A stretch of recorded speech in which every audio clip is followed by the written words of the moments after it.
everybody! Once again, this is James Starrunner from Noble Nuts Media. If you've stumbled onto this video first, be sure to check out the first video we've done in the series. We explain some things and actually refer to it in this episode and later ones. So, if you've already seen it, you're good to go. Keep watching! Last time we only just scratched the surface of the Five Nights at Freddy's games. We made a very basic timeline, which we will be referring to in this and future episodes. We also gave just enough evidence to prove that phone guy is actually innocent. Now, I know what some of you are thinking.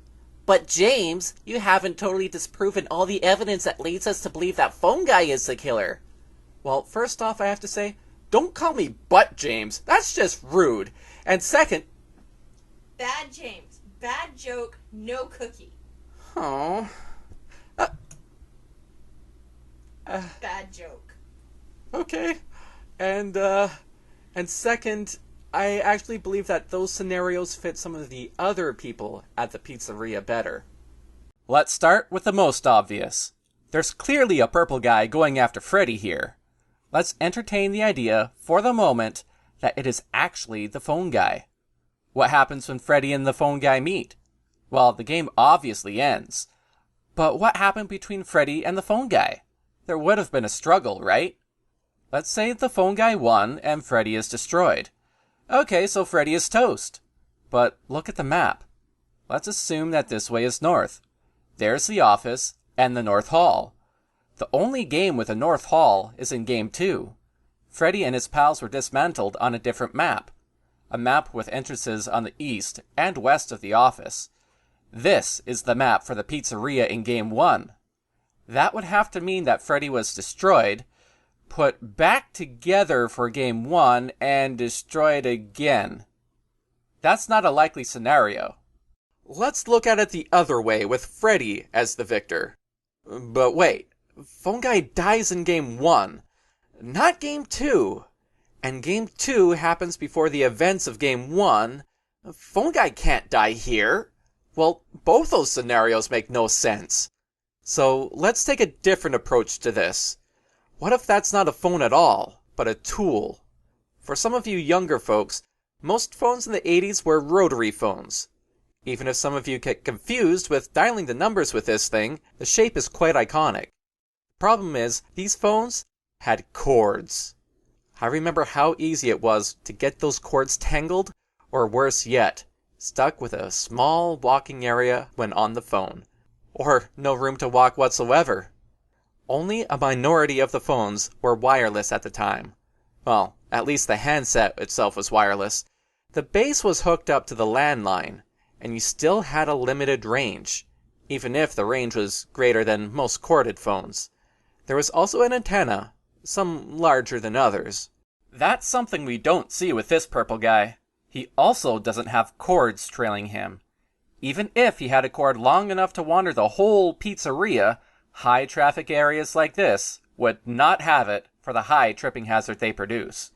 Besides, tripping on those cords typically pulled the cord out as well, dropping the call. So many people eagerly jumped on the bandwagon thinking phone guy was the killer. Well, it's time to stop this wagon train and start driving around in something with more power.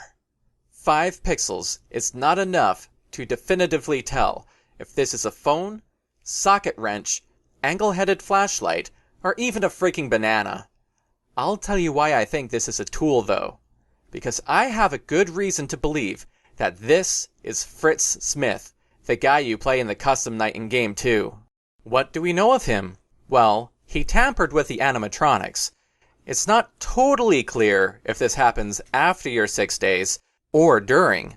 Though, I'm leaning towards the latter. Just as a side note, though, try to avoid eye contact with any of the animatronics tonight if you can. Someone may have tampered with their facial recognition systems. That was the call from Night 4. Someone clearly got to the suits and started manipulating them. I'm sorry, Mad Pat, but I think you had the phone guy pegged wrong. This job reeks with the odor of Fritz Smith. However, I don't think Fritz Smith killed those kids. He was fired after his first day, and this is the only time we see this character model. Note the lanky body and the tall, thin neck. Also, He's a different shade of purple from the purple man we see in the other mini-games. Fritz might have been a pawn of the killer, or an unwitting dupe, but I don't think he killed those kids. Since he only worked the one night, he wouldn't be able to be working during the day for the Foxy minigame. No, for that, we need to look at a day guard.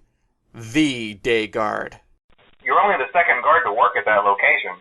The first guy finished his week, but complained about conditions. We switched him over to the day shift. Only 2 guards work at this location, day or night. Even later on night 3, he tells you. Our guard during the day has reported nothing unusual, and he's on watch from opening till close. Note the singular, guard, not guards. During your week, he is the only guard during the day. We don't even know the day guard's name, but let's see if it's plausible that he's the killer. He has access to all the suits. Being a day guard, he can be the purple guy in the Foxy minigame where children are present. In one of the newspaper articles, it says that children were reportedly lured into a back room during the late hours of operation. Not after the hours of operation, but during. The day guard is actually the only guard on duty during the day. And lastly, Phone Guy tells you in night 3. Oh, hey, before I go, I wanted to ease your mind about any rumors you might have heard lately. You know how these local stories come and go and seldom mean anything. I can personally assure you that whatever is going on out there, however tragic it may be, has nothing to do with our establishment. It's just all rumor and speculation, people trying to make a buck, you know.